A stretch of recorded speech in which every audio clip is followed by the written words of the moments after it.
Valerie, why are you sitting there? I don't remember inviting you, she sneered when she spotted me at Madeline's wedding, her voice dripping with disdain. Madeline's next words cut deep. Get out of here, you unemployed loser. You're just here to embarrass me.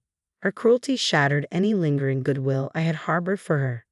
Defeated, I muttered, Fine, I'll stay out of your life, and quietly excited. As I left, a sudden commotion erupted, drowning out Madeline's cries for help. Leaving the venue, I walked alongside Conrad, my husband whom I'd married a few years ago. I'm Valerie, a freelance illustrator. I began, recounting my current circumstances. Conrad, often away for work, was my pillar of support. Then, life threw a curveball. News arrived that my mother had fallen down the stairs back home, fracturing her leg. While not life-threatening, she needed care during her recovery. The looming question remained, who would be there to provide it? Dad had recently injured his back and relied on a walking stick, leaving him unable to assist Mom. I initially hoped my sister Madeline, who still lived at home, could pitch in while I offered weekend support. However, Madeline dismissed Mom's injury, insisting it's just a fracture she can manage on her own. Her indifference and frequent insensitive remarks made me doubt her reliability in caring for Mom. Eventually, I made the decision to move back home to take care of Mom while Conrad was away. While my parents welcomed my return, Madeline did not share their enthusiasm. Why are you back? You're in the way, she grumbled whenever our paths crossed in the kitchen or living room. Whether out of long-standing animosity or jealousy, her hostility made living under the same roof challenging, prompting me to avoid confrontation with her. Despite my efforts to focus on caring for Mom, Madeline continued to antagonize me.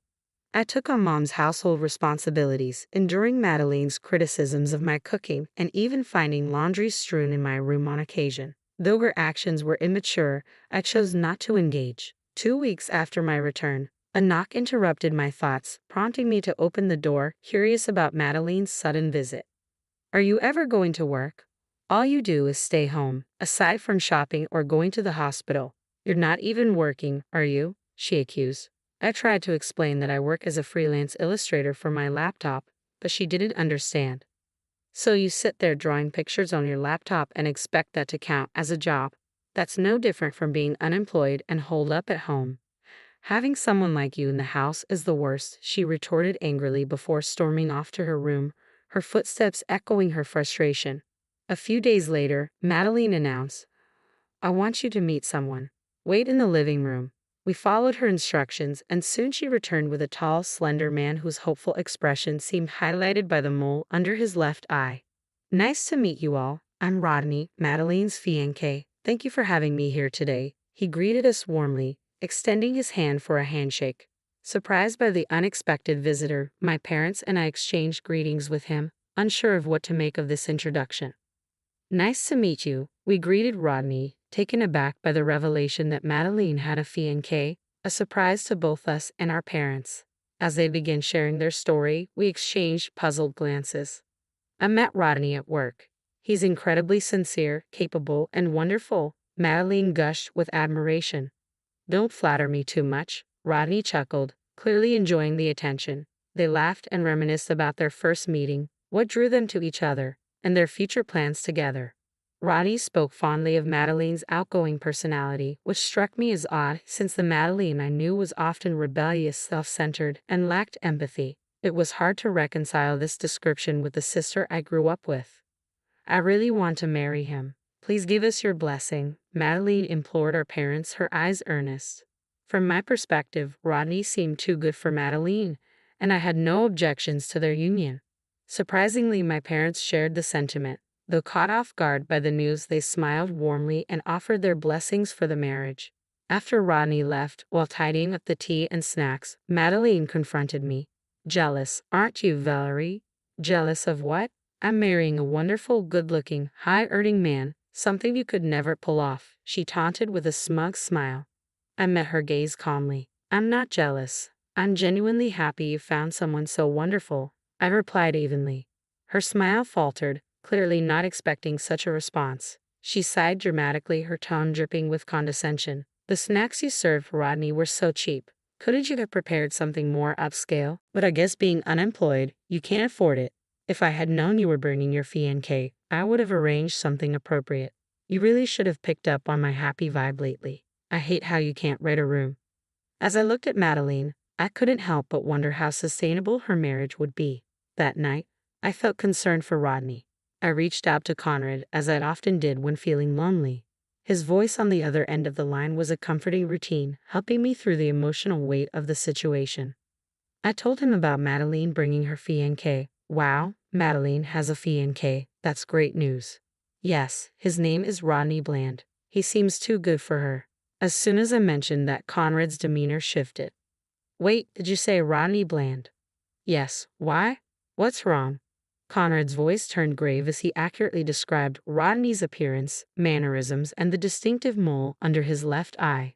Stunned, I asked, "Are you serious?" "Valerie, you need to tell Madeline to reconsider marrying Rodney. He's a scam artist." My heart sank. What? Are you sure? Rodney used to work for me. He left years ago after we discovered he was scamming multiple women out of their money and disappearing. I've been trying to track him down ever since. I stopped short of contacting the victims directly. We need to be absolutely sure it's him.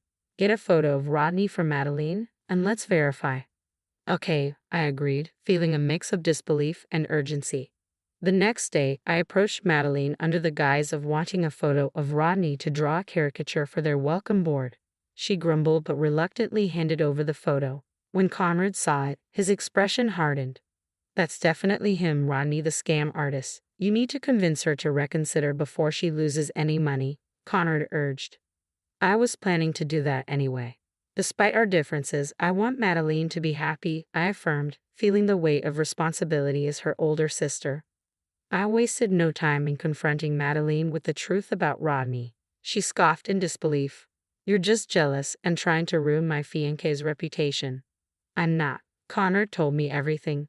Please, Madeline, reconsider. You deserve better, I pleaded earnestly.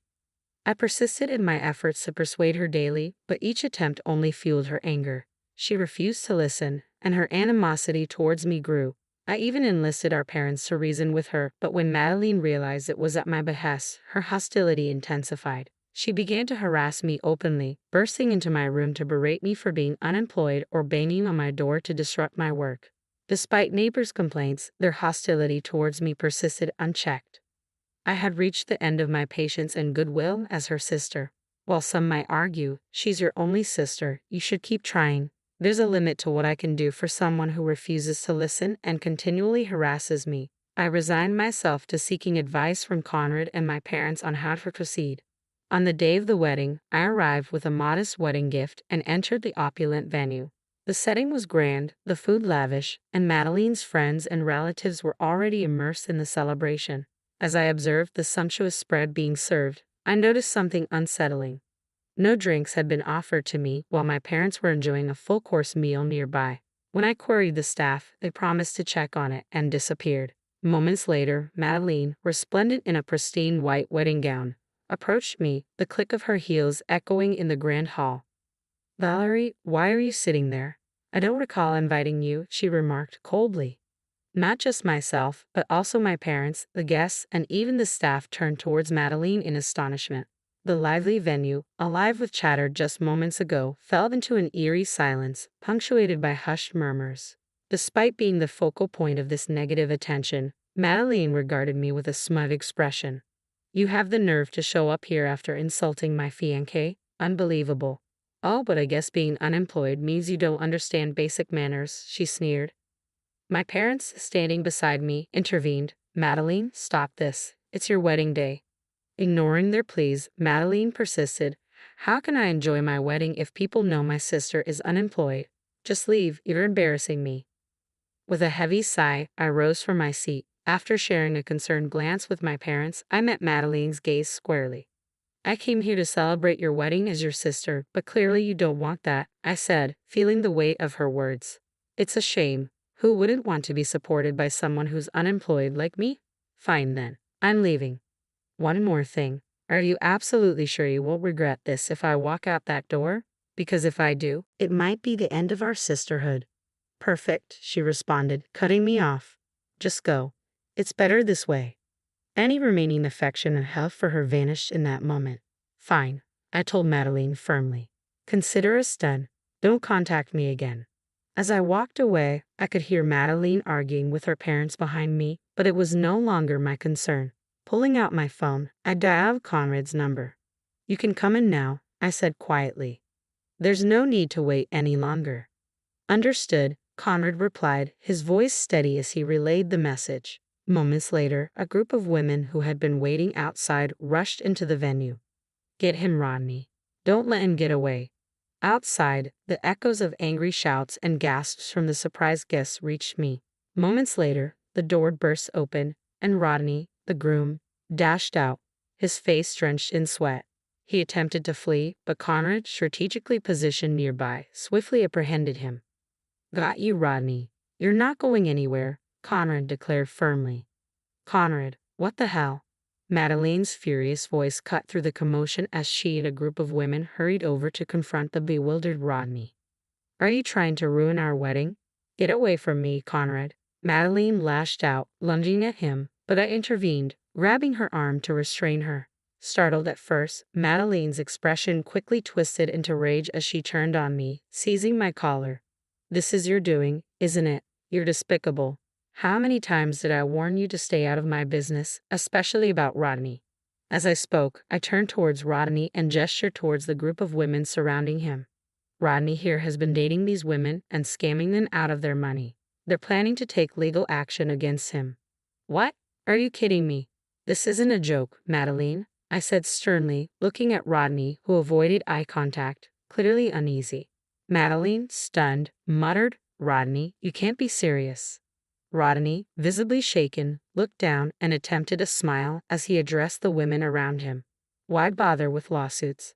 Let's settle this. I'm about to marry a wealthy woman. I can compensate you, right? Me? Wealthy? Madeline trembled as she spoke. I don't have that kind of money. What? What? I lied about being wealthy, so I can't pay any settlement or damages. What then? What about the $20,000 you've been giving me? That was for our wedding. You said to trust you with it, so I did. You didn't spend it all, did you? Madeline demanded incredulously. I blew through that $20,000 in a day, Rodney admitted with a nonchalant shrug. What? Are you serious? Give it back, my $20,000. Madeline's voice cracked with anger and betrayal.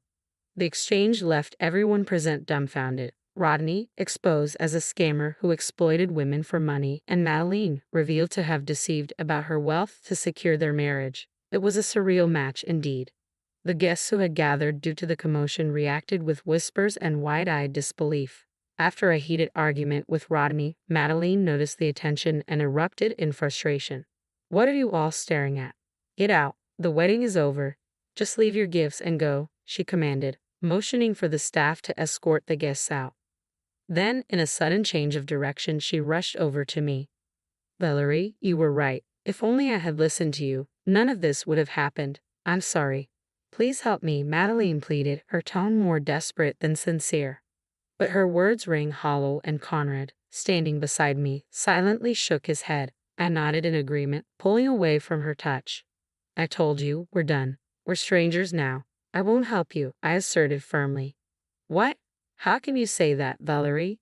You're abandoning your own sister, Madeline protested, her voice tinged with disbelief and desperation. I don't have a sister anymore. Goodbye, Madeline. Let's never cross paths again, I replied, turning away from her. Wait, Valerie, please. Ignoring her cries, Conrad and I left the venue.